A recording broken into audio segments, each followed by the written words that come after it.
시청자 여러분 안녕하십니까? VOA 뉴스투데이 시작합니다. 북한군의 무인기가 최근 한국 영공을 침투한 것과 관련해 북한이 무인기를 통한 정찰 활동뿐 아니라 생화학 무기 공격 등 국지 도발에 활용하며 한국에 위협을 제기할 수도 있다는 분석이 나옵니다.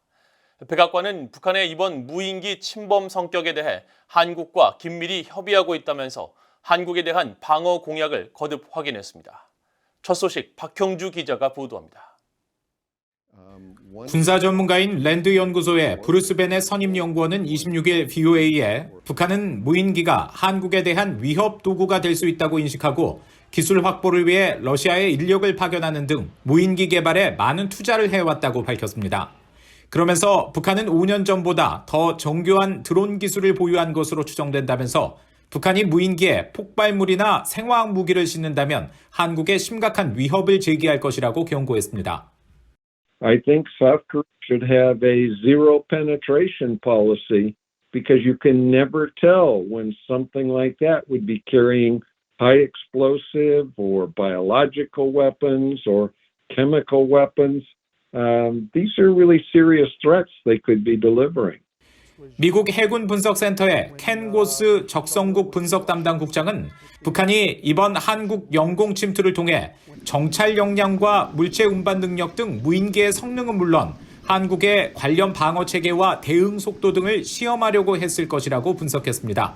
그러면서 올해 계속된 미사일 도발과 마찬가지로 미국과 한국의 안보 셈법에 대한 도전을 제기하면서 정치적 양보를 압박하려는 북한의 계산도 깔렸다고 지적했습니다. But it also shows that North Korea can be a dangerous actor if it wants to be, and it has the capabilities to do so, whether they're missile tests or drone tests. And they definitely have the ability to constantly irritate and affect, South Korean U.S. thinking about security on the peninsula. I think it's one to show a variety of capabilities. 한국 군 당국이 북한 무인기를 식별하고도 격추하지 못한 데 대한 지적도 제기됐습니다. 미국 공군 준장 출신인 데이비드 스틸웰 전 국무부 동아태 차관보도 북한 무인기가 정교하지 않더라도 한국에 위협을 줄 수 있다면서 특히 무인기가 김포와 인천 등 항공 활동이 많은 지역을 비행한 것은 직접적인 위협을 야기할 수 있다고 지적했습니다. 그러면서 이번 문제와 관련해 한국 당국은 주한미군, 유엔군 사령부 등과 적극 협의하고 북한 무인기 격추를 위한 대응 역량을 갖추는 것이 필요하다고 말했습니다.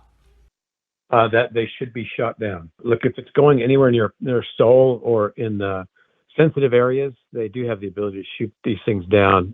You can't use missiles. You have to use basically guns and anti-aircraft artillery. The second thing you can do, besides destroying them, is basically use the electromagnetic spectrum, use energy to either jam them. 한편 미국 백악관 국가안보회의는 북한의 무인기 침투에 대한 VOA의 논평 요청에 우리는 관련 보도를 인지하고 있다면서 이번 침범의 성격에 대해 한국과 긴밀히 협의하고 있다고 밝혔습니다. 백악관은 그러면서 우리는 자국의 영토 보전을 지켜야 하는 한국의 필요성을 인식하고 있으며 한국 방위에 대한 미국의 공약은 여전히 철통 같다고 강조했습니다. VOA 뉴스 박형주입니다. 북한이 동창리 서해 위성발사장에서 미한일 3국의 미사일 탐지와 대응을 어렵게 만들기 위한 고체 연료 기반 로켓 엔진 개발에 집중하고 있다고 전 국제원자력기구 IAEA 사무차장이 밝혔습니다. IAEA 사무차장을 지낸 올리 하이노넨 스팀슨 센터 특별연구원은 26일 VOA에 북한이 액체연료 기반 수직 발사대가 있던 서해 발사장에 새롭게 고체연료 시험을 위한 수평 발사대를 설치하고 실험을 한 것에 주목해야 한다며 서해 발사장을 ICBM 엔진 개발을 위한 집중적이고 통합적인 장소로 만들려는 야심찬 계획의 일환이라고 평가했습니다. 특히 고체연료 엔진 시험 발사대 구축은 연료 주입 시간이 필요 없고 장착 후 빠르게 이동 가능한 고체연료 엔진의 특성상 미한일 3국의 사전 탐지를 어렵게 만들어 북한 입장에서 매우 중요한 기술이라고 지적했습니다.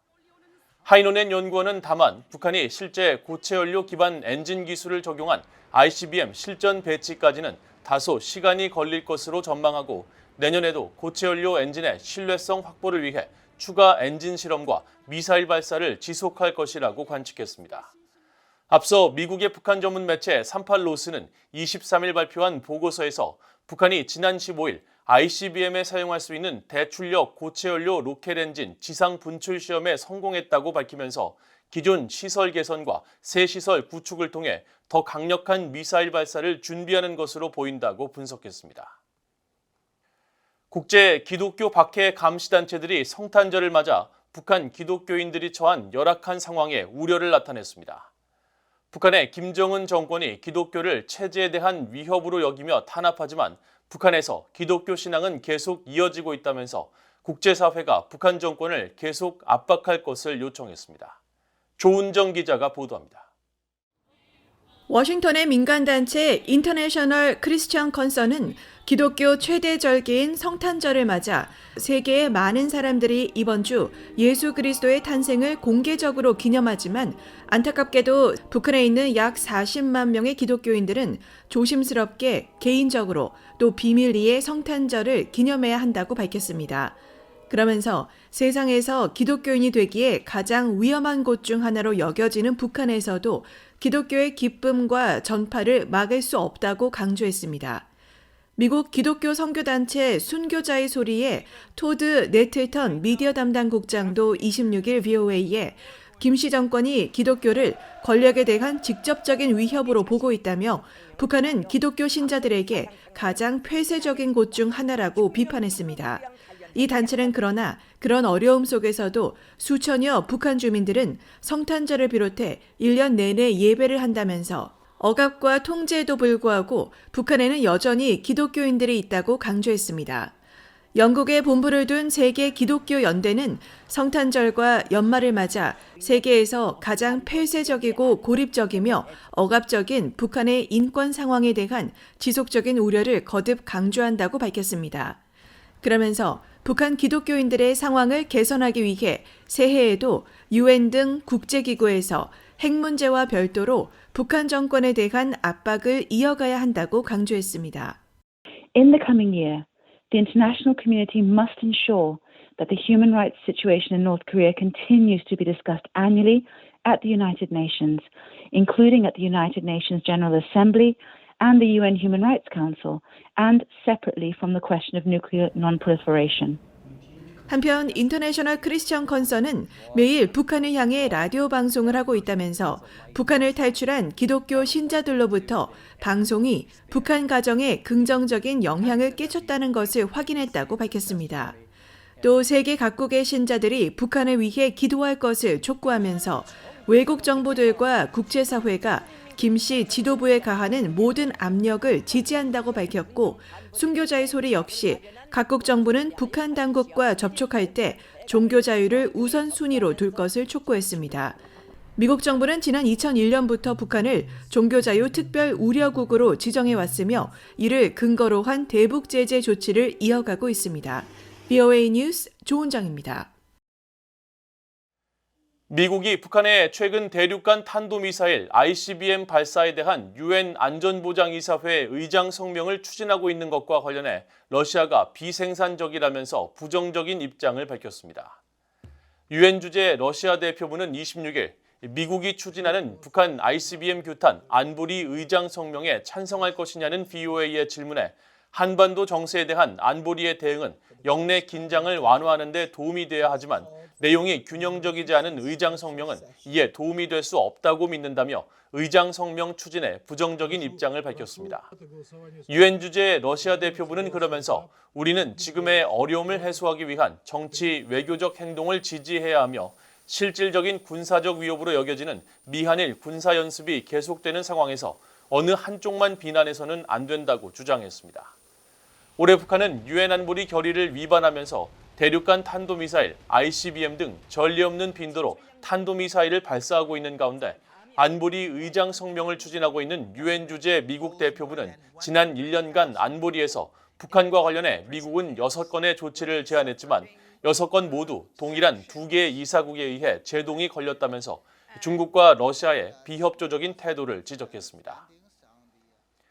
일본과 카자흐스탄 등 중앙아시아 5개 나라 외교장관들이 북한의 핵 문제 해결에 대한 의지를 재확인했습니다.